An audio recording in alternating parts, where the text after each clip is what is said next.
নিজেকে এতটা পরিবর্তন করে ফেলো যাতে পৃথিবী অবাক হয়ে যায়। আচ্ছা, তোমার কি মনে হয় তোমার পরিবর্তন তোমার স্বপ্নের জন্য কতটা প্রয়োজনীয়? তোমার পরিবর্তন তোমার পরিবারের অবস্থা পরিবর্তন করার জন্য কতটা প্রয়োজনীয়? নিজেকে প্রশ্ন করেই দেখো, নিজেকে প্রশ্ন করেই ফেলো। আমরা হয়তোবা বাহির থেকে মোটিভেশন খোঁজার চেষ্টা করি, কিন্তু আমাদের পারিবারিক অবস্থা, মানুষের আমাদের প্রতি ধারণা, আমাদেরকে অবহেলার দৃষ্টিতে দেখা, এগুলো কি প্রমাণ দেয় না যে নিজেকে পরিবর্তন করার প্রয়োজন আছে? তুমি কি নিজেকে পরিবর্তন করার রিস্ক নিতে পারবে? তুমি কি নিতে পারবে নিজের সময়কে কাজে লাগানোর রিস্ক? নিজের সময়টাকে কাজে লাগাও। এই সময়টা তোমার জন্য শুধুমাত্র সময় নয়, এটা তোমার এমন এক সম্পদ যেটা তোমার জীবনকে পরিবর্তন করে দিতে পারে, যেটা তোমার প্রতি মানুষের দৃষ্টিভঙ্গিকে পরিবর্তন করে রেখে দিতে পারে। আমি তো বলবো নিজেকে এতটা পরিবর্তন করে নাও যে কিছুদিন পরে যখন মানুষ তোমার সাথে সাক্ষাৎ করবে তখন যেন এটা ভাবতে বাধ্য হয়, যেটা কি সেই মানুষ যার সাথে কিছুদিন আগে আমি পরিচয় করেছিলাম, যার সাথে কিছুদিন আগে আমার আলাপ ছিল। নিজেকে এতটা পরিবর্তন করে ফেলো যেন মানুষেরা ভাবতে বাধ্য হয় যে কিছু বছর আগে পর্যন্ত এ কিছুই তো ছিল না, কিছু বছর আগে পর্যন্ত একে দেখে তো সবাই অবহেলা করত, আজ কেন মানুষ শ্রদ্ধা করছে? নিজেকে এতটা পরিবর্তন করে ফেলো। আগামী কিছু সময় তোমার জন্য শুধুমাত্র সময় নয়, এটাকে সময় হিসাবে দেখো না। এটা তোমার জন্য একটা সম্পদ, যে সম্পদকে কাজে লাগিয়ে তুমি তোমার লাইফে সমস্ত কিছু অ্যাচিভ করতে পারো। যেন কোনো এক মহান ব্যক্তি বলেছিল যে তুমি যদি গরিব হয়ে পৃথিবীতে আসো তাহলে সেটা তোমার ভুল নয়, কিন্তু তুমি যদি গরিব হয়ে পৃথিবী থেকে বিদায় নাও তাহলে সেটা তোমার ভুল। আমরা গরিব হয়ে পৃথিবীতে এসেছি, ঠিক আছে, এটা আমাদের জন্য চ্যালেঞ্জিং, কিন্তু এটার জন্য আমরা নিজেরা দায়ী নই। কিন্তু যদি আমরা এই পৃথিবী থেকে গরিব হয়েই বিদায় নিই তাহলে সেটা হয়তো আমাদের জন্য লজ্জার হবে। এখনো সময় আছে। তুমি মনে করছো যে তোমার কাছে তোমার বয়সটা খুবই গুরুত্বপূর্ণ, মনে হতে পারে যে আমার দেরি হয়ে গিয়েছে। না, দেরি হয়নি, কিন্তু এখনো যদি এইভাবেই চলতে থাকে তাহলে হয়তোবা দেরি হয়ে যাবে। Age does not matter. সময়কে অপচয় করেছো, ঠিক আছে, রিগ্রেট ফিল হচ্ছে, আফসোস হচ্ছে, ভালো কথা, এটা হওয়াটাও জরুরি। যখন তোমার আফসোস হয় তখন তোমার কাছে একটা রিমাইন্ডার আসে যে না, কিছু তো অনুভব হয়েছে, অনুভব করো। যখন তোমার জীবনে পরিবর্তন আসবে, যখন তুমি তোমার জীবনের স্বপ্নগুলোকে বাস্তবে রূপ দেবে, তখন তোমার জীবনটা কেমন হবে? যে পৃথিবী তোমার কাছে বোরিং লাগতো সেই পৃথিবী তোমার কাছে ভালো লাগতে শুরু করবে। যে মানুষগুলো তোমাকে বলতো যে তোমার দ্বারা কিছু হবে না, তারা তোমার হয়েই হাততালি বাজাতে শুরু করবে। এমনটা হয়, এমনটাই হয়, আমার উপরে বিশ্বাস রাখতে পারো। আজকাল মানুষের কাছে অনেক অপশন আছে, আমাদের কাছে অনেক অপশন আছে সময়কে অপচয় করার। আমরা গেম খেলে সময় অপচয় করতে পারি, সোশ্যাল মিডিয়াতে স্ক্রলিং করে সময় অপচয় করতে পারি। শর্টস ফিডস তো এখন এমন হয়ে গিয়েছে যে একবার ঢুকলে 2-3 ঘন্টার মধ্যে সেখান থেকে বার হওয়াটাই কঠিন হয়ে দাঁড়িয়েছে। আসলে এগুলো অ্যালগরিদমের খেলা। তোমার ব্রেন যেভাবে কাজ করে এগুলোকে সেইভাবেই তৈরি করা হয়েছে। নিজের মনের বিরুদ্ধে কাজ করতে শুরু করো যদি সত্যি জীবনে কিছু অর্জন করতে চাও, যদি সত্যি দ্রুত কিছু অর্জন করতে চাও, যদি সত্যি চাও যে তোমার জীবনে পরিবর্তন আসুক, তোমার পরিবারের মুখে হাসি ফুটুক, তাহলে তোমাকে কখনো কখনো নিজের মনের বিরুদ্ধে যেতে হবে, কমফর্টেবল জোনের বাইরে বার হতে হবে।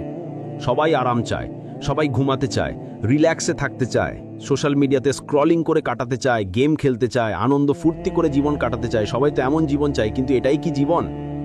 যদি আজ তুমি এটাকেই জীবন ভাবো তাহলে আগামীকাল তোমার জন্য বিপদ হতে চলেছে।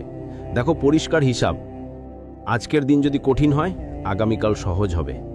আর যদি আজকের দিনটাকে সহজভাবে কাটাতে শুরু করো তাহলে আগামী দিনগুলো এতটা কঠিন হতে চলেছে যেটা তোমার কল্পনারও বাইরে। এখন তোমার শরীর তোমার সাথ দিচ্ছে, তোমার চিন্তাভাবনা হয়তোবা তোমার বিরুদ্ধে যাচ্ছে, কিন্তু একটা সময় পরে তোমার শরীর সাথ দেবে না। তখন তোমার মনে হবে যে কাশ যদি সময়টাকে কাজে লাগাতাম।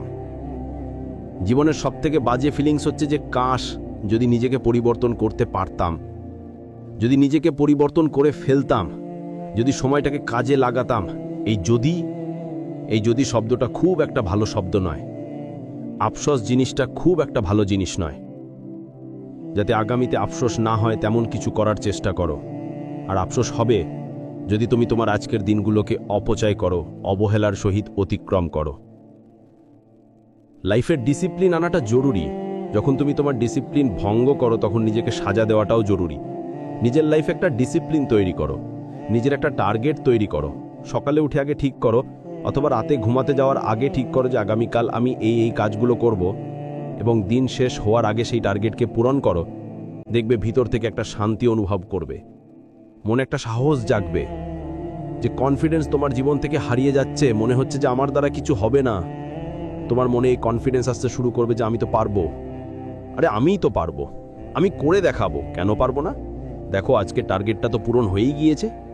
ঠিক এমনভাবেই নিজের লাইফের বড় টার্গেটটাকে ছোট ছোট অংশে ভাগ করে নাও।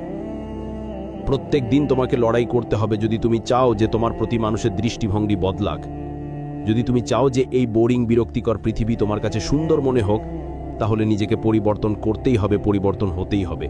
নিজের মধ্যে এতটা চেঞ্জ আনতে হবে যাতে 2-1 বছর পরে মানুষের তোমার প্রতি ধারণাই বদলে যায়। মানুষ এটা ভাবতে বাধ্য হয় যে কিভাবে, কেমন করে সম্ভব।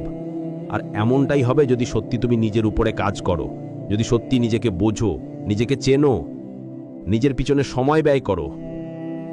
অফুরান্ত সময় তোমার কাছে আছে, কিন্তু আজ যেভাবে আমরা আমাদের সময়ের অপচয় করছি, একটা সময় পরে এই সময়টা খুবই সংক্ষিপ্ত মনে হবে। মেহনত করো, পরিশ্রম করো, বিশ্বাস করো এই পৃথিবীতে যারাই সফল হয়েছে, যাদেরকে তুমি সফল মনে করো, যে কোনো দিক থেকে, সেটা আর্থিক দিক থেকে হতে পারে বা অন্য কোনোভাবে, যেভাবেই তুমি দেখো না কেন, পৃথিবীর সব থেকে সফল ব্যক্তিগুলো মেহনত করে।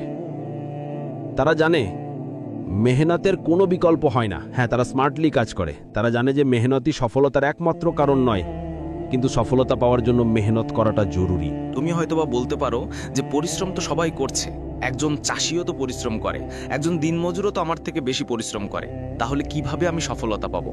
শুধু পরিশ্রম করেই সফলতা পেয়ে যাব? শুধু পরিশ্রম করেই জীবনে পরিবর্তন চলে আসবে? না, দেখো, গলার উপরের অংশকেও ব্যবহার করতে হবে। শারীরিক ক্ষমতা তোমার মধ্যে আছে, ঠিক আছে, কিন্তু মানসিকভাবে নিজেকে প্রিপেয়ার রাখতে হবে এবং নিজের মস্তিষ্ক দিয়ে কাজ করতে হবে। অন্তরকে শুধুমাত্র কাজে লাগাতে হবে সাহস জগানোর জন্য, যে না, তুমি পারবে। আর তুমি এখন প্রত্যেকটা দিন নিজের টার্গেটকে অ্যাচিভ করবে না, তখন তুমি নিজেই বলতে শুরু করবে যে আমি কেন নই। আর এই পৃথিবীতে কত মানুষ করে দেখাচ্ছে, আমি কেন পারবো না? কনফিডেন্স আনার জন্য নিজের মধ্যে ডিসিপ্লিন আনাটা জরুরি, ডিসিপ্লিন মেনটেন করাটা জরুরি, প্রতিনিয়ত কাজ করাটা জরুরি, কনসিস্টেন্সি বজায় রাখাটা জরুরি। এমনটা নয় যে আজ মেহনত করলাম, কাল পুরো দিন ছুটিতে কাটাবো, আরামে কাটাবো। আরাম তোমার জন্য হারাম, এটা নিজের মন, নিজের মস্তিষ্কে গেঁথে নাও। যত সহজে এটা বুঝে যাবে, ততই তোমার জন্য ভালো। আরাম তোমার জন্য আপাতত হারাম। এই আরামের জীবনকে ত্যাগ করতে হবে, আহেসি চিন্তাভাবনা ছেড়ে দিতে হবে, পরিশ্রম করতে হবে, কিছু স্যাক্রিফাইস করতে হবে। তুমি হয়তোবা শুনেছ যে কিছু পাওয়ার জন্য কিছু হারাতে হয়। হ্যাঁ, এটাও বাস্তব যে কিছু পাওয়ার জন্য কিছু হারাতে হয়, এবং তার সাথে এটাও বাস্তব যে কিছু পাওয়ার জন্য কিছু করতে হয়। হাত গুটিয়ে বসে থাকার মতো অপশন তোমার কাছে আছে। সবকিছুকে ভাগ্যের দোষ দিয়ে হাত গুটিয়ে বসে থাকাটা অনেক সহজ, তুমি এটা জানো। আর আমরা এটাকেই বেছে নেই, সচরাচর আমরা এটাকেই বেছে নেই। আমাদের অলস মস্তিষ্ক আমাদেরকে এটাই বোঝায় যে তোমার ভাগ্য খারাপ, তোমার দ্বারা হবে না। তুমি তো আগেও চেষ্টা করেছো, হয়নি, হচ্ছে না, হবে না, হবে না, তোমার দ্বারা হবে না। কিন্তু আবারও তোমাকে বলছি যে নিজের মনের বিরুদ্ধে কাজ করতে হবে। যখন তোমার মস্তিষ্ক তোমাকে ভুল বোঝানোর চেষ্টা করবে, তখনই নিজের কাজের মধ্যে নিজেকে ব্যস্ত রাখতে হবে। তুমি নিশ্চয়ই তোমার জীবনে এটাকে রিয়েলাইজ করেছো যে ব্যস্ত মানুষের জীবনে দুশ্চিন্তা করার মতো সময় থাকে না। ব্যস্ত মানুষ জীবনে খুব কমই হতাশাগ্রস্ত হয়। ব্যস্ত মানুষের জীবনে আত্মহত্যার মতো নেগেটিভ বাজে চিন্তাগুলো খুব কম আসে। ব্যস্ত মানুষগুলো দিন শেষে অলস মানুষের তুলনায় অনেক বেশি হাঁপিতে থাকে। তাই তোমার কাছে অনুরোধ করব, নিজেকে ব্যস্ত রাখার চেষ্টা করো। ব্যস্ত এই পৃথিবীতে ব্যস্ত হয়ে যাও, সময়ের অপচয়কে এড়িয়ে চলো, সময়টাকে কাজে লাগাও। দেখো, তুমি যদি মনে করো যে পৃথিবীতে কেউ তোমার জায়গাটা করে দেবে, তুমি যদি মনে করো যে পৃথিবীতে কেউ তোমার হয়ে তোমার লড়াইটা লড়ে দেবে, তাহলে তোমাকে বলবো যে তুমি বোকার স্বর্গে বসবাস করছো। এই পৃথিবী এমন একটা ক্ষেত্র যেখানে কেউ কাউকে জায়গা করে দেয় না।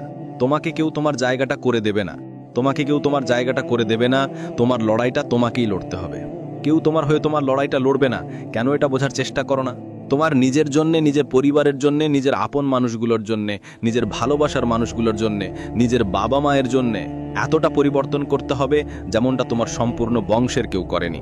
আবার বলছি, তোমাকে শুধুমাত্র অতটাই পরিবর্তন হতে হবে যতটা পরিবর্তন হওয়ার পরে মানুষ এমনটা ভাবতে বাধ্য হয় যে এটা কি সত্যিই সেই ব্যক্তি যাকে কিছু বছর আগে আমি দেখেছিলাম, যাকে কিছু বছর আগে আমি একটু অবহেলার সহিত দেখতাম। আবারও বলছি, তোমার বর্তমান অবস্থান দেখে অনেকে মনে করে যে তুমি ভবিষ্যতে কিছুই করতে পারবে না। তোমার বর্তমান অবস্থান দেখে তোমাকে অনেকেই হেয় করে বলে যে এর দ্বারা কিছুই হবে না। হয়তো অনেকে ভাবে তাদের ভ্রান্ত ধারণা দূর করার সবথেকে সহজ উপায় হচ্ছে নিজের উপরে কাজ করা। আমরা মনে করি যে যারা আমাদেরকে পছন্দ করে না তাদেরকে কষ্ট দেওয়ার অন্য কোনো মাধ্যম আছে। তাদেরকে কষ্ট দেওয়ার একটাই মাধ্যম, নিজের উপরে কাজ করো। সত্যি কথা বলছি, এ পৃথিবীতে নিজের উপরে কাজ করে যতটা না তুমি স্যাটিসফাইড ফিল করবে, ততটা অন্যকে কষ্ট দেওয়ার অন্য কোনো মাধ্যম খুঁজে তা পাবে না। যারা তোমার উপরে হিংসা করে, যারা তোমাকে অবহেলার সহিত দেখে, যারা বলে যে তোমার দ্বারে কিছু হবে না, যারা তোমার উপরে বিশ্বাস রাখে না, যারা চায় না যে তুমি জীবনে অনেক দূর পর্যন্ত এগিয়ে যাও, তাদের চোখ খুলে দেওয়ার একটাই মাধ্যম, নিজের উপরে কাজ করো। তুমি বদলালে তোমার প্রতি পৃথিবীর মানুষের ধারণা বদলাবে। এমনটাই হয়ে থাকে, আমরা মনে করি মানুষ আমাদেরকে ভালোবাসবে, শ্রদ্ধা করবে, সম্মান করবে, কিন্তু বাস্তবে এমনটা হয় না। মানুষ মানুষের অবস্থানকে শ্রদ্ধা করে, মানুষ মানুষের অবস্থানকে গুরুত্ব দেয়, ভালোবাসে। এ পৃথিবীর নিয়মটাই এমন। আমাদের মানতে অসুবিধা হতে পারে, কিন্তু এই পৃথিবীটা এমনভাবেই চলে আসছে। তুমি দেখো না, একজন 30 বছরের ছেলে যে কিনা কোনো কোম্পানির ম্যানেজার, সেই কোম্পানির দারোয়ানের বয়স হয়তোবা 50 বছর, 55 বছর, সেই মানুষটা ওই 30 বছরের মানুষটাকে স্যার বলে স্যালুট করে, সম্মান করে। তার কারণ একটাই, যে ওই মানুষটাকে নয়, বরং ওই মানুষটার অবস্থানকে সম্মান করে। এই পৃথিবীর রীতিনীতি এটাই। এরপরেও যদি তুমি নিজের উপরে কাজ না করো, এরপরেও যদি তুমি নিজেকে পরিবর্তন করার কথা না ভাবো, তাহলে আমি বলবো যে এখনো তোমার মধ্যে ম্যাচুরিটি আসার বাকি আছে। পৃথিবীকে চেনার চেষ্টা করো, পৃথিবীর নিয়ম কানুন বোঝার চেষ্টা করো। এই পৃথিবীতে এমনটাই হয়ে আসছে, এমনভাবেই পৃথিবী চলে। মানুষ তোমাকে নয়, তোমার অবস্থানকে ভালোবাসে। এটা শোনার পরেও যখন তুমি নিজের অবস্থানকে পাকাপুক্ত করার কথা ভাবো না, এটা শোনার পরেও যখন তুমি নিজের উপরে কাজ করার কথা ভাবো না, তার মানে এটা বুঝতে হবে যে তুমি বোকার স্বর্গে বসবাস করছো। তুমি তো চাও যে মানুষ তোমাকে ভালোবাসুক, শ্রদ্ধা করুক, সম্মান করুক। তুমি তো চাও, আমরা তো চাই, মানুষই চাই, আমরা প্রত্যেকেই চাই। যদি এমনটাই হয়ে থাকে, তাহলে নিজের উপরে কাজ করতে হবে। যদি এমনটাই হয়ে থাকে, তাহলে লাইফে অনেক কিছু পরিবর্তন করতে হবে। সময়ের অপচয় করা বন্ধ করতে হবে, সময়কে সম্পদ হিসেবে কাজে লাগাতে হবে, আর এই সম্পদকে কাজে লাগানোর মাধ্যমে নিজের একটি রেসপেক্টের জায়গা তৈরি করতে হবে। প্রতিনিয়ত নিজের উপরে কাজ করতে হবে। প্রয়োজনে কিছুটা সময় নিজের সাথে একাকী কাটাতে হবে। নিজেকে বুঝতে হবে, নিজের মধ্যে নিজেকে খুঁজতে হবে। দিন শেষে নিজের দৈনন্দিন টার্গেটকে পূরণ করতে হবে। প্রত্যেকটা দিন একটা নির্দিষ্ট লক্ষ্য সেট করো এবং প্রত্যেকটা দিন নিজের লক্ষ্যের উপরে অটুট থাকো। লক্ষ্য পূরণে নিজের সব কিছু লাগিয়ে দাও, স্বপ্ন পূরণে নিজের সব কিছু লাগিয়ে দাও। সময় আছে, পরিবর্তন হয়ে যাও। আগেও বলেছি, এখনো বলছি, বারবার বলবো, সময় আছে, পরিবর্তন হয়ে যাও।